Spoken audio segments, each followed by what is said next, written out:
बघा मी मुंबईमध्ये 1986 पासून या ठिकाणी येतोय आणि 30-35 वर्षापासून या आकाशवाणीच्या कॅन्टीनमध्ये आम्ही लंच किंवा जेवण त्या ठिकाणी घेत असतो। काल रात्री सुद्धा मी नेहमीप्रमाणे माझ्या रुटीन वेळेवर 10 वाजता एक 2 चपाती डाळ आणि राईस याची मी ऑर्डर त्या ठिकाणी दिली आणि ऑर्डर आल्यानंतर मी एक घास खाल्ल्याबरोबर मला वाटलं की काहीतरी याच्यामध्ये गडबड आहे आणि दुसरा जेवणाचा घास घेतल्याबरोबर मला वोमिटिंग त्या ठिकाणी झाली आणि वोमिटिंग झाल्याबरोबर मी आहे तशा अवस्थेमध्ये कॅन्टीनमध्ये आलो आणि त्या कॅन्टीनवाल्याला मी विचारलं की बाबा तुम्हाला जेवायला कोणी दिलं? त्या लोकांना जरा बोलवा। त्यांनी त्या लोकांना बोलवलं, मी त्यांना त्याच्यातला मी स्मेल दाखवला आणि स्मेल दाखवल्यानंतर तो म्हणता ये बहुत गंदा आहे।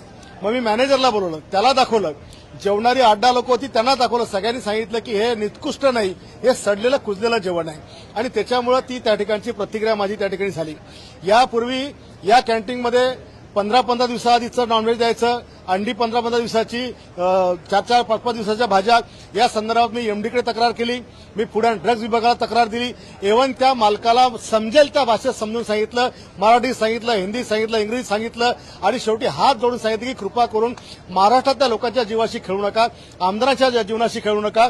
आणि या कॅन्टीनमध्ये आज जर आपण विचार केला तर दिवसाला अधिवेशनाच्या काळात 10,000 ग्रामीण भागातले अधिकारी असतील, कर्मचारी असतील, शेतकरी असतील, पक्षाचे कार्यकर्ते असतील, हे येतात आणि शासकीय कॅन्टीन आहे म्हणून आपल्याला जेवण स्वस्तात मिळेल या भावने त्या ठिकाणी जातात।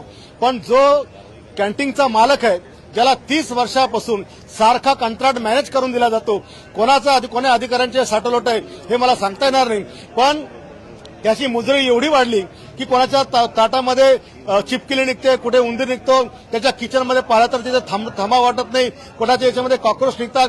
आणि आज मी जे काय काल घटना घडली याच्यानंतर सोशल मीडियावर किंवा मला फोन करून प्रत्येक जण सांगून राहिला की आमच्यासोबत या ठिकाणी असं घडलेलं आहे। पत्रकार देखील सांगतात की इथं जेवण चांगलं करायला मिळत नाही आणि त्याच्यामुळे ही माझी कालची रिएक्शन ही शिवसेनेच्या स्टाईलमध्ये होती। आज काही उभाटाच्या संजय राऊतनी माझ्यावर टीका करायचा प्रयत्न केला की ही यांची दादागिरी आहे, पण 10 वर्षापूर्वी राजन बिचारे ज्या वेळा दिल्लीमध्येच्या कॅन्टीनमध्ये त्यांना जेवायला चांगलं मिळालं नव्हतं तेव्हा त्यांनी तिथला कॅन्टीनमधला जो वेटर होता त्याच्या तोंडामध्ये पोळी कोंबून त्याला मारलं होतं, तेव्हा या संजय राऊतला त्याच्या दिसलं नव्हतं का? म्हणजे तुमच्यासोबत झालं तर तुम्ही काय प्रतिक्रिया दिली तर ती चांगली आणि आम्ही काही रिॲक्ट झालो तर आम्ही त्या ठिकाणी दादागिरी केली, ही जी दुटप्पी भूमिका आज या उभाटाची आहे तर त्याची काही मी पर्वा करत नाही। मला केलेल्या गोष्टीचा काही याच्यामध्ये अजिबात पश्चाताप नाही। मी विधान भवनामध्ये आज अध्यक्ष महोदयांनी जर मला परवानगी दिली तर हे निकृष्ट सडलेलं जेवलेलं कुंजलेलं जेवण मी पॉइंट ऑफ इन्फॉर्मेशन मध्ये जर अध्यक्ष महोदयांनी परमिशन दिली तर मी हा मांडण्याचा प्रयत्न करणार आहे। मी आताच नरहरी झिरवळ साहेबांना भेटून आलो, त्यांना सांगितलं की याच्यावर आपण कारवाई करा। त्यांनी सांगितलं की यापूर्वी मी 3 महिन्याआधी 2-3 महिन्यापूर्वी याचा टेस्ट घेतला पण आतापर्यंत रिपोर्ट आला नाही। अशा प्रकारे जर रिपोर्ट अधिकाऱ्याकडे येत नसेल तर हे आपल्या सगळ्या लोकांच्या जीवनाशी खेळणं आहे।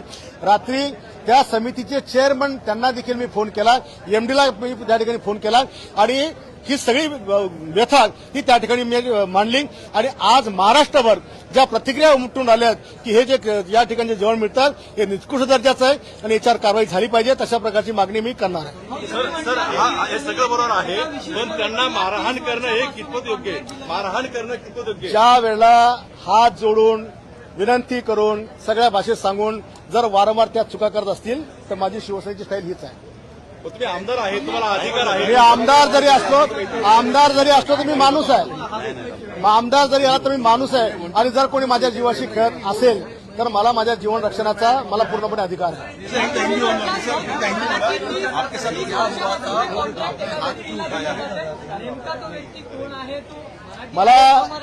मला मराठी अमराठीच्या वादात जायचं नाही, पण मला वाटतं साऊथ इंडियन लोकांकडे हा कंत्राट नेहमी मी सारखा पाहून राहिलो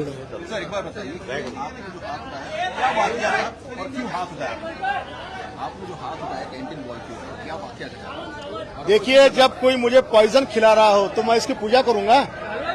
बाला साहब ने ये नहीं सिखाया हमको, बाला साहब ने हमको सिखाया कि अगर कोई आंख पर आता है तो उसके साथ में भिड़ जाना है, इसलिए हमारी जो रिएक्शन थी वो उस टाइप की थी। लेकिन संजय राउत ने कहा है कि जिस प्रकार से आपकी दादागिरी की है वो ठीक नहीं। संजय राउत को पूछिए कि राजन बिचारी ने क्या किया था 10 साल पहले दिल्ली में, जब एक वेटर ने उनको रोटी खाना परोसा था, वो खाना ठीक नहीं था, तो उसके मुंह में रोटी मार के वो खासदार ने उनके उठा के उनको मारा था। जब संजय राउत कहाँ गए थे?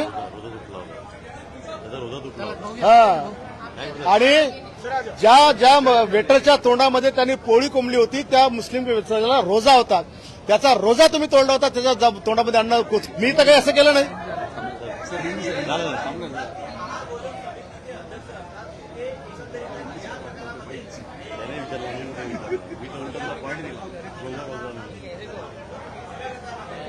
मी त्या समितीच्या अध्यक्षांना पण रात्री फोन केला की तुम्ही फक्त केवळ आमदारच नाही, त्या कॅन्टीनमध्ये येणारा प्रत्येक कोणी असो, तो पत्रकार महोदय असतील, आमदार असतील, अधिकारी कर्मचारी पक्ष कार्यकर्ता, या संदर्भात या लोकांनी लक्ष द्यायला पाहिजे. आता तुम्ही सगळं जगासमोर एवढं मीडियाने आणलं की प्रशासनाने स्वतः जाऊन या सगळ्या गोष्टी पाहिल्या पाहिजे.